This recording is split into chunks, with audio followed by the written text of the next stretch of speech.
Hey everyone, and welcome back to the channel. Today, we're diving deep into a pivotal moment in world history, a moment that arguably shaped the borders and cultures of Europe and the Middle East for centuries to come. We're talking about the turning point of the great Islamic conquests of the 7th and 8th centuries.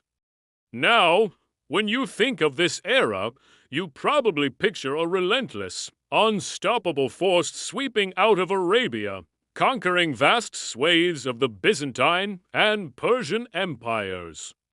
And that picture was pretty accurate.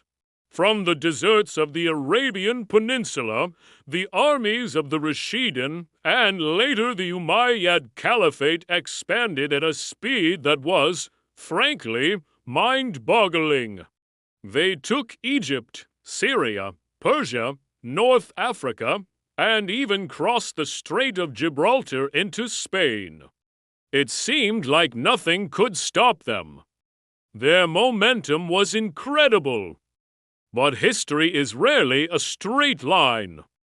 Every expansion, every empire, eventually reaches its high water mark. A point where the tide stops rising and begins to recede. For the Umayyad Caliphate, this turning point wasn't a single event, but a series of crucial battles and internal pressures that happened around the same time in the 730s and 740s. It's like a giant wave hitting to different coastlines at once. Let's start in the West, in what is now France. This is the story most of us are familiar with, the famous Battle of Tours in 732. After conquering most of the Iberian Peninsula, which they called Al-Andalus, the Umayyad forces, led by the governor Abd al-Rahman al-Ghafiqi, pushed north across the Pyrenees Mountains into the kingdom of the Franks. The Franks were a powerful Germanic people, but they were politically fractured.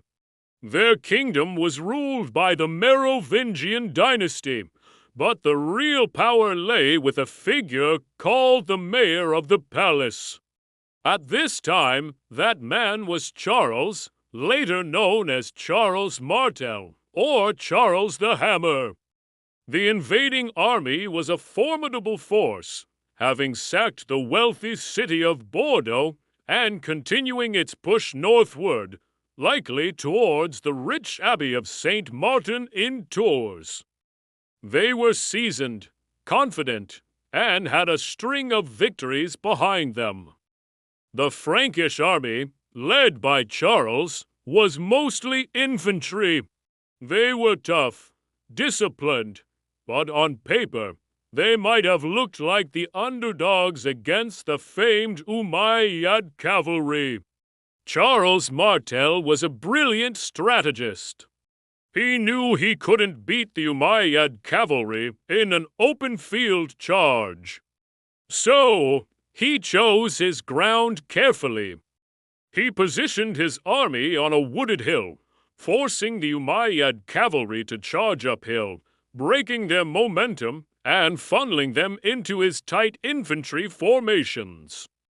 The Franks formed a massive square, a wall of shields and spears that the cavalry crashed against again and again, for days. The Frankish infantry held firm. They were described by a contemporary chronicler as being like a wall of ice, completely unmovable. The turning point of the battle came when a rumor spread through the Umayyad camp that the Franks were raiding their baggage train, where all the loot from their campaign was stored. Many of the cavalrymen broke off from the main attack to race back and protect their wealth. This created chaos and confusion. In the midst of it all, the Umayyad commander, Abd al-Rahman, was killed. With their leader gone and their ranks in disarray, the Umayyad army's morale shattered. Under the cover of night, they retreated, leaving their tents and a great victory for Charles Martel.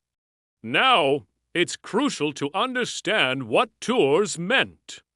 It wasn't the single event that saved Christendom, as it's sometimes romantically portrayed. The Umayyad force was likely a large raiding party, not a full-scale invasion army aimed at conquering all of Europe. But its significance is undeniable.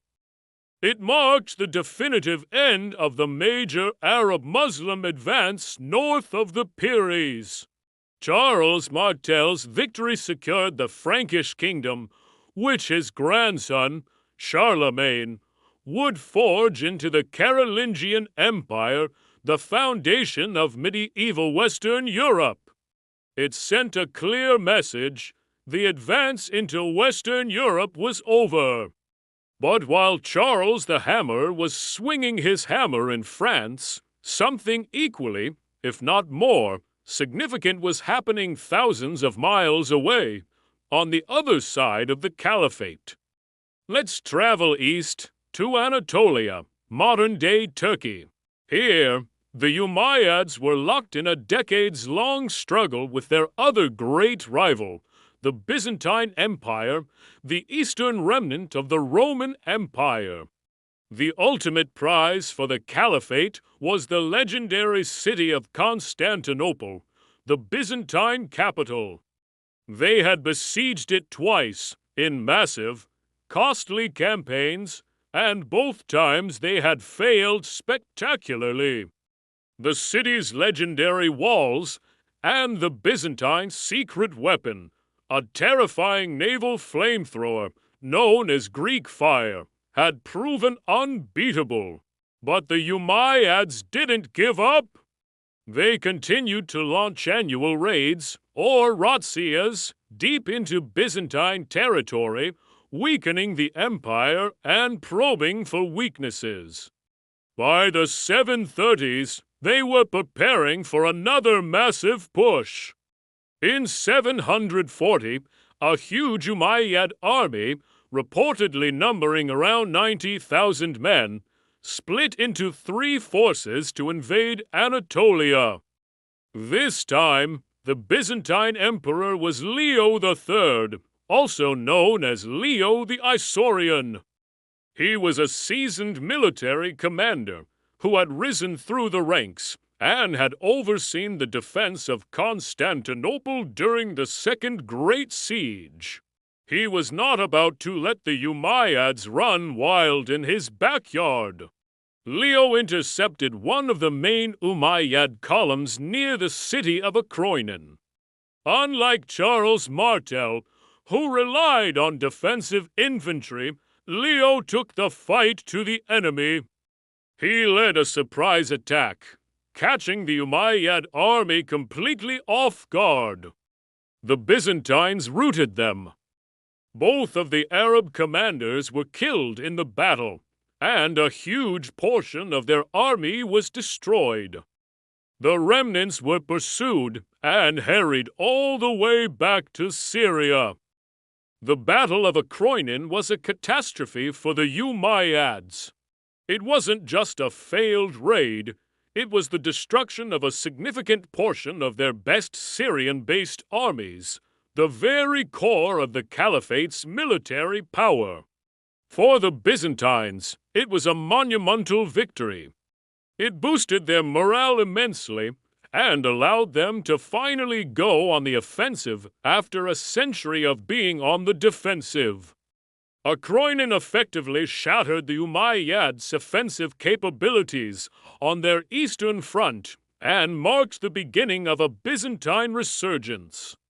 So, you have these two major military defeats on opposite ends of a massive empire, Tours in the west, and Akroinon in the east, happening within 8 years of each other. The wave had crashed and was now pulling back. But the story doesn't end there. The final piece of the puzzle wasn't external. but internal. Running a globe-spanning empire is expensive and difficult. The Umayyad Caliphate was no exception. It was suffering from severe internal instability. There was resentment from non-Arab Muslims, who felt they were treated as second-class citizens. There were succession disputes and infighting among the ruling Umayyad clan. And most importantly, there was a major rebellion brewing in the eastern provinces of Khorasan, in modern-day Iran and Central Asia. This rebellion, known as the Abbasid Revolution, was led by the descendants of the Prophet Muhammad's uncle, Abbas. They masterfully channeled all the discontent within the empire, the political rivalries, the religious disagreements, and the social inequalities into a powerful revolutionary movement.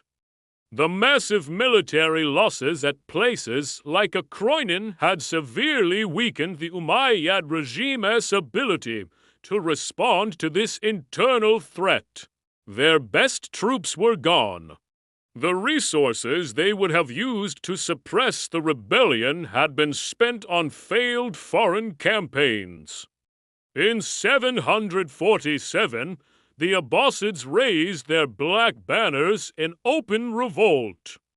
The rebellion spread like wildfire, and by 750, they had defeated the last Umayyad Caliph and seized control of the empire, moving the capital from Damascus to a new city, Baghdad. This was the true turning point. The Abbasid Caliphate had a completely different focus. They were far less interested in relentless westward expansion. Their political and cultural center of gravity was in Mesopotamia and Persia.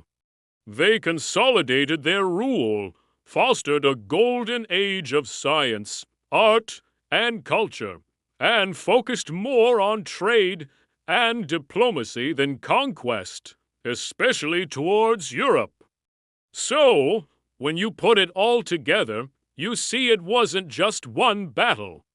It was a perfect storm. The Battle of Tours in 730 halted the advance into Western Europe.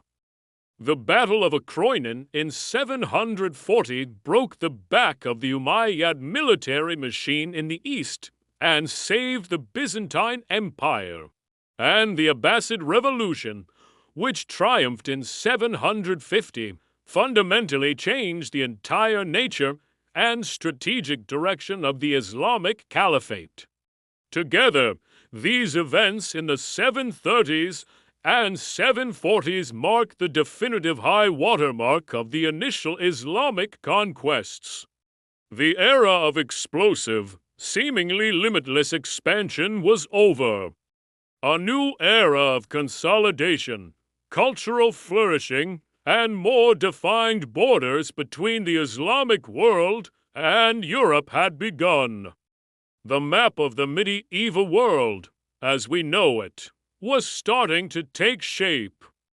Thanks so much for watching.